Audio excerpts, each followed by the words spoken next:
Hello, my friends, and welcome to Kurt Berglund's Baseball World.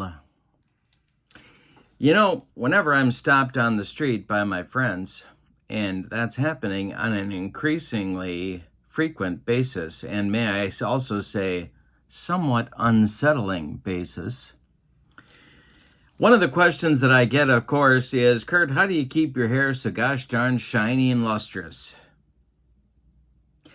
And the other question that I get constantly is, Kurt, I want to learn more about the Nippon professional baseball leagues. I want to learn more about the history of Japanese baseball, as you are seemingly so into. But I don't know where to look. What books do I need? Where do I look? I need the info. Kurt, help me, please. Well, I'm here to help you. I'm going to give you some titles of some books and put those in the description for this video. I'm going to give you information about the books today. I'm going to tell you about each of them so you can kind of pick and choose which ones may be the most helpful to you, depending upon what you're looking for. And I'm also going to give you some pricing information. How much you can expect to pay. What are the books about? And how much can you expect to pay on the internet? Have you been to the internet? Have you been to the World Wide Web? The WWW? All right. So let's get started with a look at some of these books that I think are excellent additions to any baseball library. Before we dive into the books, I want to put in a plug for my favorite YouTube channel about international baseball, and it's Yaku Cosmopolitan. I'm a subscriber to his channel. I'm also a Patreon member to his channel. Wonderful, wonderful source material on both current NPB play and the history of NPB play, the players, the teams, everything. He's smart. He understands statistics. He can take a position and defend it. He also has a blog that you can find online. I'm going to write him in the description for this video as well. All right, now on to the books. All right, the first book that we're going to look at is called The Rise of Japanese Baseball Power, written by a man named Robert Obojwski. I'm sorry, Robert. I apologize. This book is a book about Japanese baseball history. And if you look at the contents, you can see that we even go back pre-World War II, which not a lot of sources do, and track the growth of the game in Japan, even including some information on the first Japanese players in the major leagues. And again, this is a little bit dated. It's a 1975 copyright, but it's really good on the history of the game in Japan, and even gives you a little bit of information. Sadaharu O's career was not done yet, of course, in 1975, but there is an entire chapter on him as well. It also gives you, one of the things I like about this book is that it gives you a sense of what the game is like and how it's different in Japan.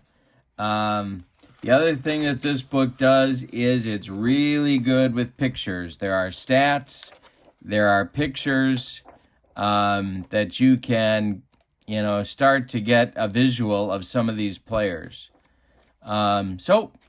This one is called The Rise of Japanese Baseball Power. And on the secondary market, it can be a little bit tough to find. I've seen it listed anywhere from $30 to $80 and even more. But if you can find it for a little bit cheaper, it's a good read. It's written well. There's a lot of information here. It's a good place to start if you can find it online for your collection.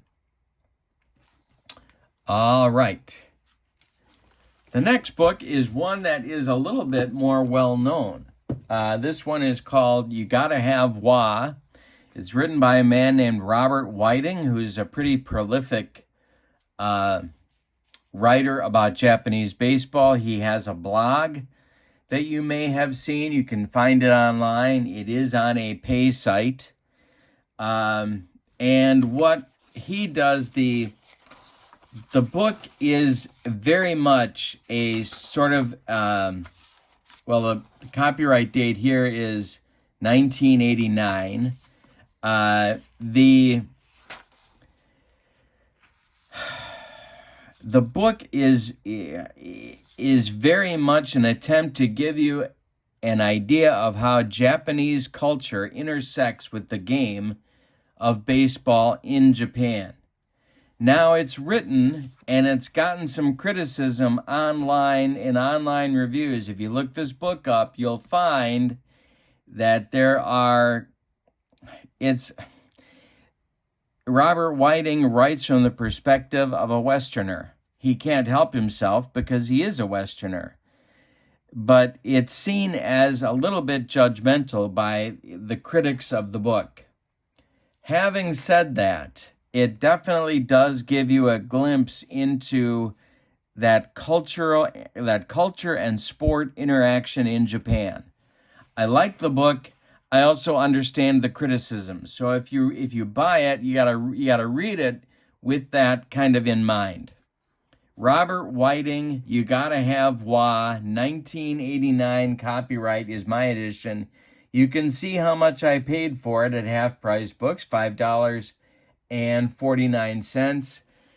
Most online booksellers are around $20 for this one as a used book. I believe it's out of print, as is The Rise of Japanese Baseball Power, but you can find this one easily.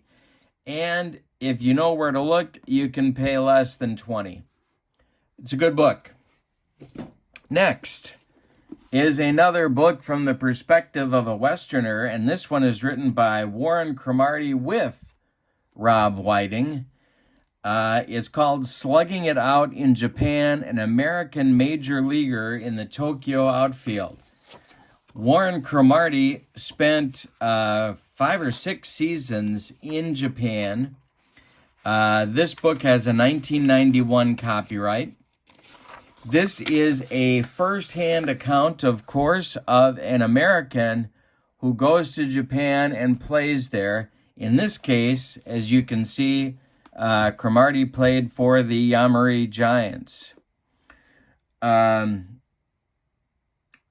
of course, the team he played for, they're like the Yankees of Japan, if you don't know. Cromartie was on some championship teams during his time there. And it's kind of a journey story, kind of how he grew to understand the game and the culture of Japan. It's a very interesting read. It really gives perspective on what the game is like from the eyes of an American player who played, of course, extensively and well in the United States. Slugging It Out in Japan, you're going to pay about $15 for it. If you can, I found this at a used bookstore. I think I bought this at Half Price Books as well. I think I paid under $10 for it, so $15 is probably a good average price to expect to pay for Slugging It Out in Japan. All right, next up is Japanese Baseball, A Fan's Guide. Now, this is written by a man named Brian Maitland. The copyright date is 1991. It is the parts that I liked the best is the chapters where he devotes to writing about Japanese fans and what the customs are for Japanese fans at Japanese baseball games. It's sort of a condensed version of The Rise of Japanese Baseball Power, except it doesn't go into as much history. It is a paperback. It is a fairly quick read. It has some pictures, as you can see here.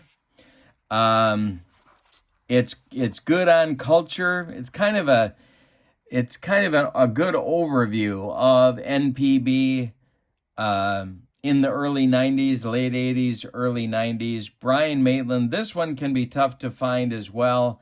I paid $6. I did an average of it on online, and you can pay $15 to $20 for it. You can find it for less. I think it's a good pickup. Japanese Baseball, A Fan's Guide. Brian Maitland is the writer. All right, next is a wonderful book, but it's almost impossible to find. A man named Jim Allen clearly has he's a Bill James disciple. Jim Allen's 1996 Guide to Japanese Baseball. I believe there were 4 seasons in the 90s where he wrote books about all of the teams, all of the players. There were statistics. You can learn a lot about the game in Japan, but also you can learn a lot about the individual players, the individual stars and not so stars of the NPB game in the 90s. And if you can find this book or one of the other editions covering one of the other seasons, it's an excellent pickup. I got this for $10, but I think I got very, very lucky because I looked for other seasons that he wrote about, and I haven't been able to find them. So if you can find Jim Allen's Guide to Japanese Baseball any season, I certainly recommend that you pick it up. All right, next up. This is an illustrated introduction to Japanese baseball cards written by Robert Fitz, who I think is my favorite writer on Japanese baseball. The book is excellent on baseball cards, but in so doing, it gives you a wonderful history of the game. Japanese baseball cards have an art all their own, and Rob Fitz writes very eloquently about them. It's a wonderful book. You can get this on Rob Fitz's website. You can get it on Amazon. It's not difficult to find. About $20. If you get a used copy, you might pay a little bit less. If you buy it from Rob, he usually throws in some Japanese baseball cards. And that's kind of cool. I didn't expect that, but I thought that was great. If you can find interviews with Rob on YouTube, very interesting guy, very prolific writer. And in fact, he's writing books now. He's written 2 volumes for Sabre about American teams, U.S. teams touring in Japan in the winter over the last 100 years with stats and stories. Wonderful books. I'm going to pick those up and add those to my collection as well. Speaking of baseball cards, I also have this one. It's called Sayonara Home Run. It's written by John Gall and Gary Engel. It is a much more in-depth history of the art of Japanese baseball cards and the impact that Japanese baseball cards have on culture. It's a wonderful book. It gives you a great history of the game, and it allows you to put names with faces that you might not be able to do as you're learning about the Japanese game. And it's great to pick up. I really enjoy reading this, even if I'm at the end of the day and I'm tired and I just want to look through something. It's a great book.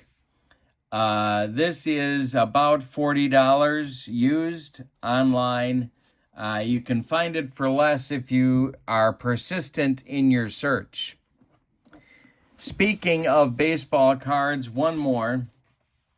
This is the Calbee, which is one of the 3 or 4, really, major producers of Japanese baseball cards. And this is a checklist of the Calbee company. There aren't as many pictures in here as I would like, though there are some to give you a flavor of what the Calbee company produced over the years. And it's kind of a cool book.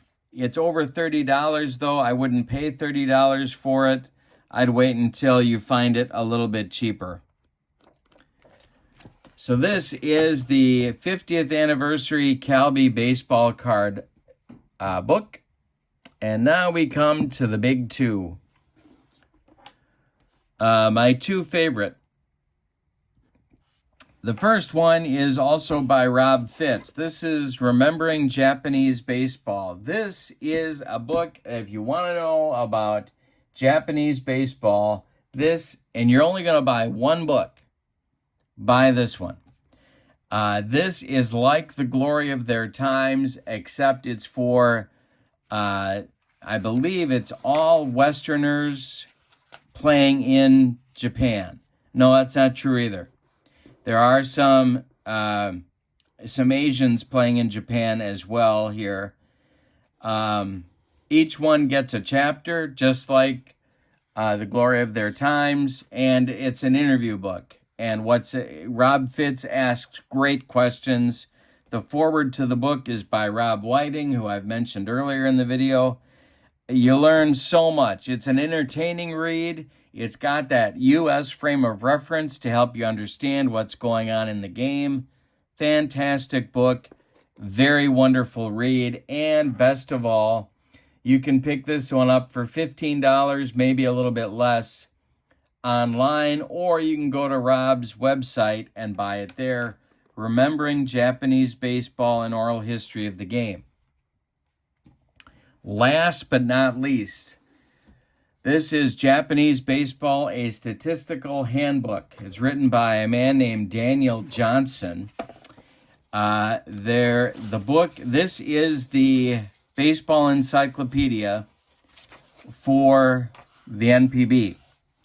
The copyright date is 1999, so we're missing, there needs to be updated, but for the seasons that are in here, what do you get? Well, you get a section on every season broken out, giving you data on the teams, the leading hitters in each league, the Central League, as well as the Pacific League. You also get, let me zoom out a little bit here. There we go. You get a list of the leading hitters. You get a list of the best pitchers.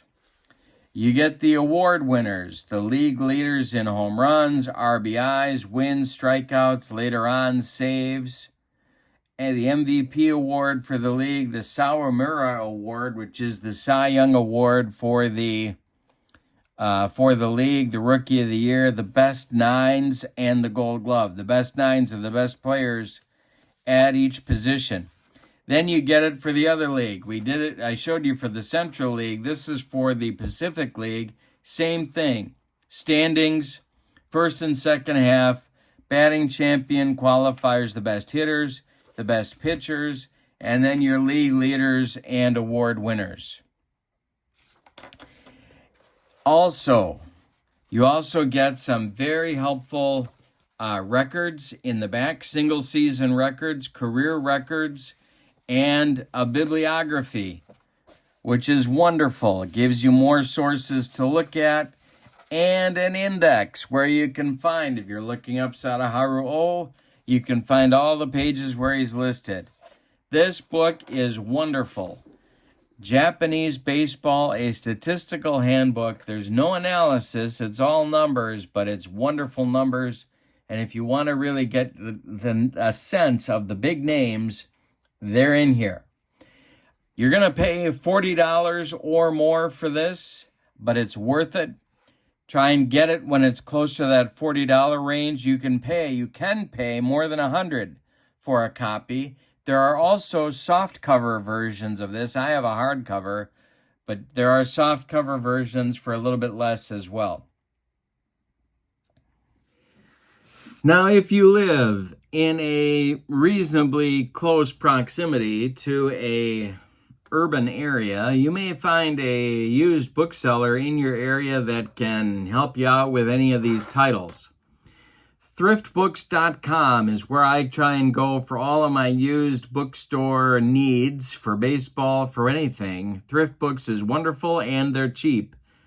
Abe Books, I don't know which one, I don't know what you call it. That one is also a good site for ones that are harder to find. Also, one more time, I want to put in a plug for Yakyu Cosmopolitan. His YouTube channel has wonderful stuff, analysis on not only what's currently happening in NPB, but also the history and the great players of NPB. Yakyu Cosmopolitan, he's also has, you can find his writing online as well. Wonderful writer. He is the most authoritative source that I have found that's really current with the current Japanese game, and his videos are first rate. You're going to get a great look. He's got an understanding of statistics. There's just so much there that will help you learn about the game in Japan. So, Yakyu Cosmopolitan, I'm going to put that in the description for this video as well. Subscribe to his channel. He also has a Patreon. If you can subscribe to that too, he's got even more content in English about Japanese baseball. All right, I hope this has been helpful for you. And as your journey begins into Japanese baseball, it's a wonderful part of baseball history. And as we know, with Otani and Yamamoto, Iwamura, there's a lot of improvement year to year in the Japanese game. And, of course, they won the WBC just last year as well. So there's an awful lot of talent there, and they're just going to become more and more important in the international game as well. So thank you for joining me. I hope you have a great evening, and I hope this has been helpful. If you have questions about what I've talked about, please include them in the comments below, and I will reply to you. Or email me at berglund.kurt@yahoo.com. Have a great evening. So long, everybody.